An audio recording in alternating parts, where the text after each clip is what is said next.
తాకట్టులో ఉన్న బంగారం అమ్మాలనుకునే వారి ఇన్ఫర్మేషన్ ఇస్తే దాని వాల్యుయేషన్ బట్టి మీకు కమిషన్ కూడా ఇస్తుంది gold hub. Hi, welcome to మనం టీవీ. నేను మీ కట్టా కార్తిక్. పునాది లేని ఇల్లు నిలబడదు, బేస్ లేని వార్త నిలబడదు. ఎందుకు ఈ మాట చెప్తున్నానంటే, ఏ వార్తకైనా ఒక బేస్ ఉండాలి, ఏ మాటకైనా ఒక బేస్ ఉండాలి. అది నిలబడిద్ది అప్పుడే. ఇప్పుడు టీడీపీ, బీజేపీ, జనసేన కూటమి గెలవటానికి బేస్ ఏంటి? ఈ కూటమి గెలుస్తుంది అని నమ్మటానికి ఉండే పాయింట్స్ ఏంటి? ఒక 10 పాయింట్స్ మీ ముందు ఉంచే ప్రయత్నం చేస్తాను. టీడీపీ, బీజేపీ, జనసేన గెలుస్తుంది అని చెప్పడానికి ఈ 10 పాయింట్స్ ఉపయోగకరం. అవి ఏంటి అంటే, మొట్టమొదటిది ఈ పొత్తే. టీడీపీ, బీజేపీ, జనసేన కూటమిగా ఏర్పడటం, పొత్తు పెట్టుకోవడం అనేటువంటిది వాస్తవానికి ఈ కూటమి కట్టడం వల్ల గెలుపు సాధ్యం అనేటువంటిది 2014లో తేలిపోయింది. అప్పటికే వైసీపీ చాలా పెద్ద ఫోర్స్గా ఉంది. అంతకుముందు అంటే 2014 కంటే ముందు జరిగినటువంటి బై ఎలక్షన్స్లో కాంగ్రెస్ పార్టీని ఎదిరించి జగన్ కోసం రాజీనామా చేసిన ప్రతి ఎమ్మెల్యే ఆ రోజు బ్రహ్మాండమైన మెజార్టీతో గెలిచినటువంటి పరిస్థితి.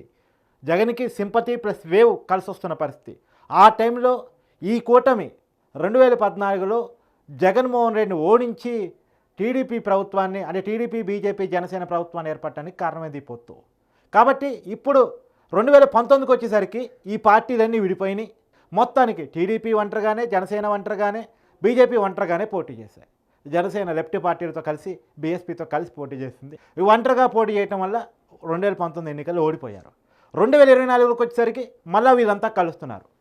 కాబట్టి 2024 2014 రిపీట్ చేయబోతుందా? వాళ్ళు పొత్తు పెట్టుకోవడం వల్ల వాస్తవానికి 2019లో జరిగిన నష్టం మళ్ళీ జరగకుండా ఉంటుందా? జగన్మోహన్ రెడ్డి అంటే వైసీపీ వ్యతిరేక ఓట్ బ్యాంకు చేరనివ్వకుండా ఐక్యత ఓటు వేసుకున్న ద్వారా 2019లో కూడా జగన్కి అంత వేవ్ వచ్చిన సమయంలో కూడా Janasena vote bank, TDP vote bank కలిపితే చాలా స్థానాల్లో వీళ్ళ కూటమి గెలిచి ఉండేది. కానీ విడివిడిగా పోటీ చేయడం వల్ల ఓట్ల చీలిక వల్ల ఈ 2 పార్టీలు నష్టపోయాయి. ఇప్పుడు ఈ 3 పార్టీలు కలవటం వల్ల 2014 రిపీట్ కాబోతుంది అనేటువంటిది ఒక పాయింట్. రెండో పాయింట్, జగన్ వర్సెస్ చంద్రబాబు. ఎందుకు చెప్తున్నానంటే, జగన్మోహన్ రెడ్డి మీద ఒక నెగిటివ్ ఇమేజ్, చంద్రబాబు మీద ఒక పాజిటివ్ ఇమేజ్. జగన్మోహన్ రెడ్డి మీద నెగిటివ్ ఇమేజ్ ఏంటి అంటే, ఇతను అభివృద్ధికి అంటే డెవలప్మెంట్కి నెగిటివ్. ఇతను ఎలాంటి అభివృద్ధి చేయలేదు, కనీస రోడ్లు కూడా వేయలేదు, నియోజకవర్గానికి నిధులు ఇవ్వలేదు, రాజధాని కట్టలేదు, కట్టబడుతున్న రాజధాని కూల్చేశాడు.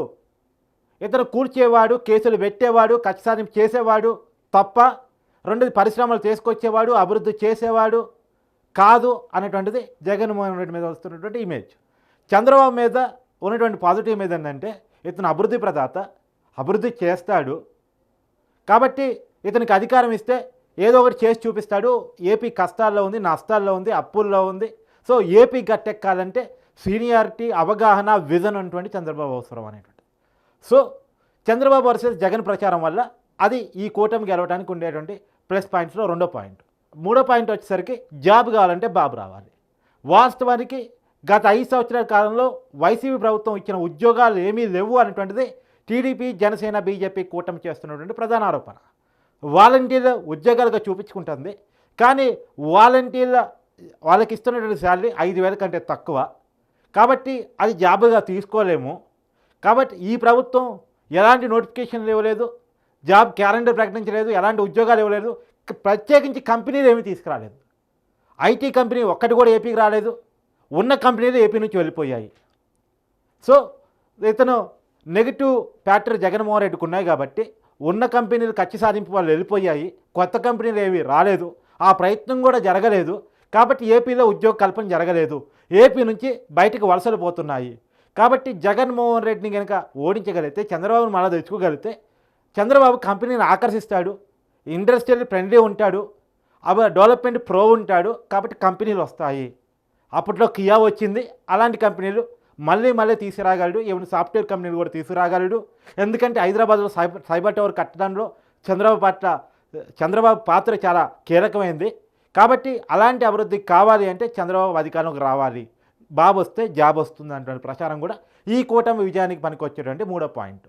నాలుగో పాయింట్, అమరావతి రాజధాని పునరుద్ధరణ. వాస్తవానికి ఏపీకి రాజధాని లేదు.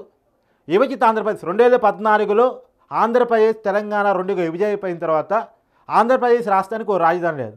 అప్పటి చంద్రబాబు నాయుడు అమరావతిని రాజధానిగా ఎంచుకున్నాడు, కట్టడం స్టార్ట్ చేశాడు. కానీ 2019లో చంద్రబాబు ఓడిపోయి జగన్మోహన్ రెడ్డి అధికారంలోకి వచ్చిన తర్వాత అమరావతి ఒకటే రాజధాని కాదు 3 రాజధానుల కాన్సెప్ట్ ముందు పెట్టుకున్నాడు. 3 రాజధానుల కాన్సెప్ట్ పేరుతో ఉన్నటువంటి అమరావతిని కిది చేయటం మొదలుపెట్టాడు. ఎలాంటి అభివృద్ధి చేయలేదు, ఎలాంటి కట్టడం నిర్మించబడలేదు. ఇప్పటికీ చంద్రబాబు నాయుడు కట్టినటువంటి అసెంబ్లీలోని అసెంబ్లీ జరుగుతుంది, హైకోర్టులోని హైకోర్టు జరుగుతుంది, సచివాలయంలో సచివాలయం జరుగుతుంది తప్ప ఇంతవరకు ఒక గట్టి పోసింది లేదు, ఒక రోడ్డు వేసింది లేదు, అమరావతి అభివృద్ధికి ఏమీ చేసింది లేదు. అమరావతిని కిది చేశాడు. అమరావతి రాజధాని కాదు, ఇంకా 3 రాజధానులు ఉన్నాయి, అసలు కార్యనిర్వాహక రాజధాని వైజాగ్ అని చెప్పేశాడు. సరే వైజాగ్లో ఏమైనా డెవలప్ చేశాడా? వైజాగ్ పోయి జగన్మోహన్ రెడ్డి కూర్చున్నాడా అంటే అది చేయలేదు. కాబట్టి రాజధాని లేని రాష్ట్రంగా ఏపీని చేశాడు. ఇప్పుడు రాజధాని ఏపీకి అవసరం. చాలామంది రాజధాని లేని రాష్ట్రంగా ఏపీ నవ్వుకుంటున్నారు. ఈ దేశంలో రాజధాని లేని ఏకైక రాష్ట్రంగా ఆంధ్రప్రదేశ్ ఉంది. కాబట్టి ఏపీకి రాజధాని కావాలంటే అమరావతి పునరుద్ధరణ జరగాలి అంటే అందరికీ సెంటర్ పాయింట్ ఉన్నటువంటి అమరావతి, అందరూ అంగీకరించిన అమరావతి రాజధానిగా మన పునరుద్ధరణ జరగాలి అంటే చంద్రబాబు రావాలి. ఈ పాయింట్ కూడా టీడీపీ, బీజేపీ, జనసేన కూటమికి పనికొచ్చేటువంటి అంశం. ఇంకా నెక్స్ట్ పాయింట్ వచ్చేసి టీడీపీకి బాగా కలిసి వచ్చేటువంటి ఓట్ బ్యాంక్ 5వ పాయింట్గా urban vote bank, middle class vote bank, above middle class vote bank. గతంలో ఈ ఓట్ బ్యాంక్ కూడా ఒక ఛాన్స్ ప్లీజ్ అన్నందుకు జగన్మోహన్ రెడ్డికి వేయటం జరిగింది. కానీ ఈ ఓట్ బ్యాంక్ చాలా అసంతృప్తిగా ఉంది. ఏపీలో డబ్బులు పంచేటువంటి స్కీములు తప్ప ఎలాంటి అభివృద్ధి జరగట్లేదు. రెండోది, దీనివల్ల ఏపీ అప్పుల్లో కోరుకొని పోతుంది. ఒక చిన్న అభివృద్ధి కూడా జరగటం లేదు. ఒకప్పుడు ఆ తెలంగాణ, హైదరాబాద్ను మించిన రియల్ ఎస్టేట్ వ్యాపారం ఏపీలో ఉండేది. విజయవాడలో ఉండేది, గుంటూరులో ఉండేది, తర్వాత నెల్లూరులో ఉండేది, వైజాగ్లో ఉండేది. కానీ ఒక్కసారిగా కిదైపోయింది. ఇంకా కేసీఆర్ గారి మాటల్లో చెప్పాలంటే ఒకప్పుడు తెలంగాణలో 10 ఎకరాలు అమ్మితే ఏపీలో 1 ఎకరం వచ్చేది కాదు. ఇవాళ ఆ ఏపీలో 100 ఎకరాలు అమ్మినా తెలంగాణలో, హైదరాబాద్లో 1 ఎకరం కూడా రాని పరిస్థితికి హైదరాబాద్ పెరిగిపోయింది, ఏపీ తగ్గిపోయింది. ఆ పరిస్థితిలోకి ఏపీ తయారైందంటే కారణం జగన్మోహన్ రెడ్డి వైఖరి, ఆ ప్రభుత్వం తీసుకునే నిర్ణయాల కారణం అని చెప్పేసి ఒక భావన. ఆ భావాన్ని ప్రజల్లోకి బలంగా తీసుకెళ్లడం ద్వారా ఖచ్చితంగా middle class, above middle class, urban vote bank టీడీపీకి కలిసి వస్తుంది అనేటువంటిది వీళ్ళ అంచనా. అది ఖచ్చితంగా వీళ్ళ విజయానికి పనికొచ్చేటువంటి ఇంకొక పాయింట్. వైసీపీ నెక్స్ట్ 6వ పాయింట్గా వైసీపీలో ఉన్నటువంటి ఇంటర్నల్ వార్. మీ అందరికీ తెలుసు, మొదటి నుంచి జగన్మోహన్ రెడ్డికి అండగా ఉంటూ వస్తున్నటువంటి చాలామంది కళలో కూడా వైసీపీని వీడరు అనుకుంటున్న చాలామంది వైసీపీని వీడిపోవటం ఈ మధ్యకాలంలో చూసాం. కోటమిరెడ్డి సీతారెడ్డి, మేకపాటి చంద్రశేఖర్ రెడ్డి, ఆనం రామనారాయణ రెడ్డి, ఉండవేలి శ్రీదేవి, ఈ నలుగురు ఎమ్మెల్యే మొట్టమొదటిగా వైసీపీలో తిరుగుబాటు చేసేసి ఎమ్మెల్సీ ఎన్నికల్లో వైసీపీ అభ్యర్థికి వ్యతిరేకంగా టీడీపీ అభ్యర్థి అనురాధకి అనుకూలంగా ఓటు వేసి టీడీపీ ఎమ్మెల్సీ అభ్యర్థి గెలవడంలో కీలక పాత్ర వహించి ఆ పార్టీ నుంచి సస్పెండ్ అయ్యారు. తర్వాత కాలంలో వైసీపీ చేర్పులు మార్పులు అంటే ఉన్నటువంటి ఎమ్మెల్యేల మీద వ్యతిరేకత ఉంది, ఆ ఎమ్మెల్యేలను షెఫిలింగ్ చేసి లేదా వాళ్ళకి టికెట్ ఇవ్వకుండా చేసి కొత్త అభ్యర్థులను రంగంలో దింపేసి ఆ దగ్గర 70 ఎమ్మెల్యేలు 70 సీట్లలో షెఫిలింగ్ చేయటం, లేదు అంటే టికెట్ నిరాకరించడం. ఇలా చేయటం వల్ల వైసీపీలో చాలా తీవ్రమైనటువంటి అసంతృప్తి ఉంది, వర్గాలు ఉన్నాయి, కొట్లాట ఉంది. సో ఇది వైసీపీకి డిసడ్వాంటేజ్గా మారే అవకాశం ఉంది. టీడీపీ, బీజేపీ, జనసేన కూటమి కలిసి వచ్చే అవకాశం ఉంది. ఇది టీడీపీ, బీజేపీ, జనసేన కూటమి గెలవడానికి పనికొచ్చే పాయింట్లో ఇంకొక పాయింట్. 7వ పాయింట్గా జగన్ సొంత కుటుంబంలో తిరుగుబాటు. జగన్ సొంత కుటుంబంలో తిరుగుబాటు మీరందరూ చూస్తూ ఉన్నారు. జగన్మోహన్ రెడ్డి గెలవాలి.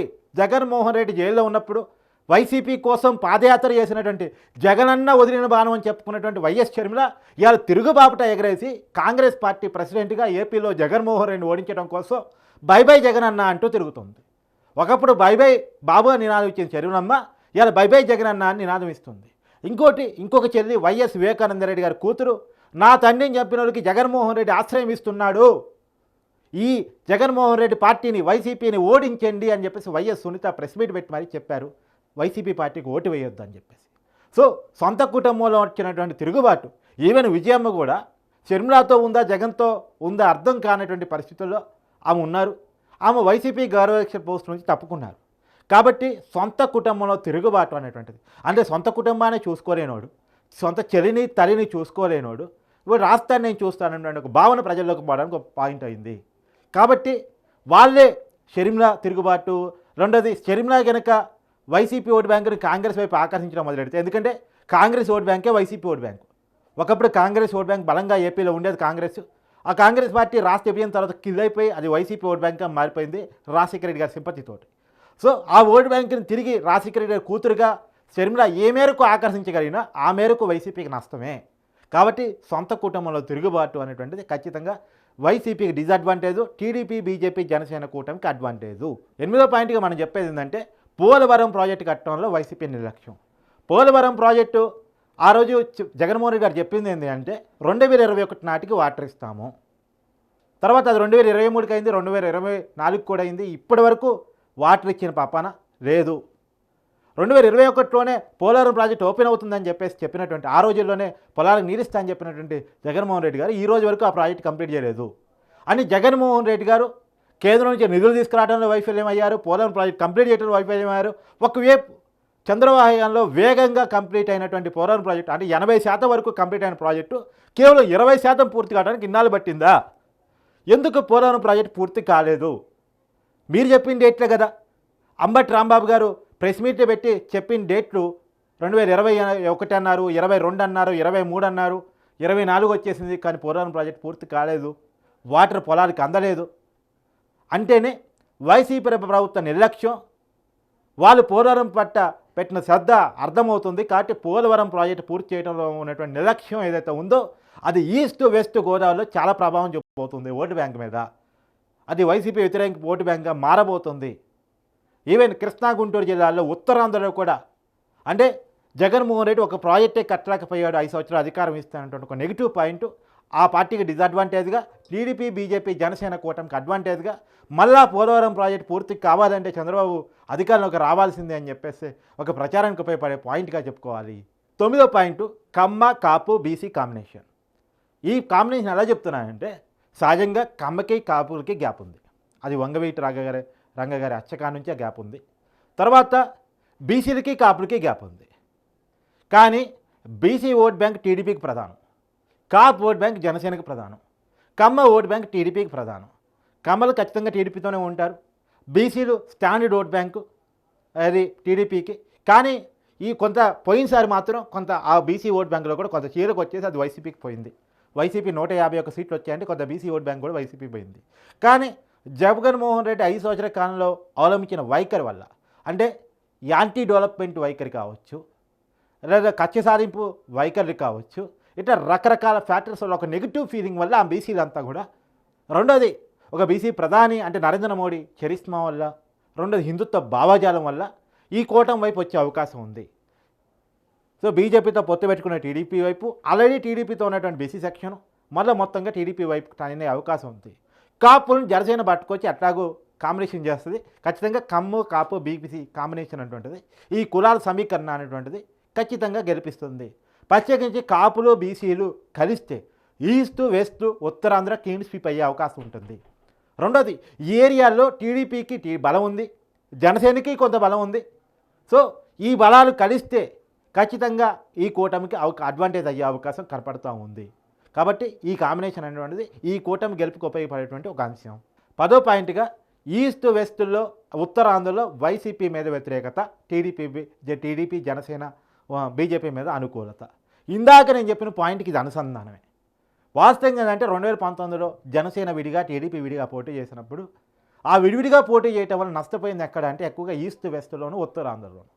అదే కలిసి పోటీ చేస్తుంటే అటు పవన్ కళ్యాణ్ అసెంబ్లీకి వచ్చి ఉండేవాడు, ఇటు చంద్రబాబు అధికారం లేకపోయినా గౌరవప్రదమైన సీటుని సంపాదించుకునేవాడు. కానీ ఇట్లా విడివిడిగా పోటీ చేయడం వల్ల చాలా నష్టపోయారు. సో కాబట్టి ఈ కూటమిగా కలవటం వల్ల ఈస్ట్ వెస్ట్ ఉత్తరాంధ్రలో భారీ ఓట్ బ్యాంక్ని టీడీపీ జనసేన బీజేపీ కూటమి కొట్టుకోబోతుంది. రెండోది ఈ ఏరియాలో జగన్మోహన్ రెడ్డి మీద ఎక్కువ వ్యతిరేకత ఉంది. అది ఈ మధ్యకాలంలో జరిగినటువంటి అనేక విషయాల్లో రిప్రేట్ కూడా అవుతుంది, సర్వేలో కూడా అదే కనపడుతుంది. ఈస్ట్ వెస్ట్ అనేటువంటి చాలా ప్రధానం. ఈస్ట్ వెస్ట్లో ఎవరు ఎక్కువ సీట్లు కొట్టగలిగితే వాళ్ళకే అధికారం అంటే ఒక సెంటిమెంట్ కూడా ఉంది.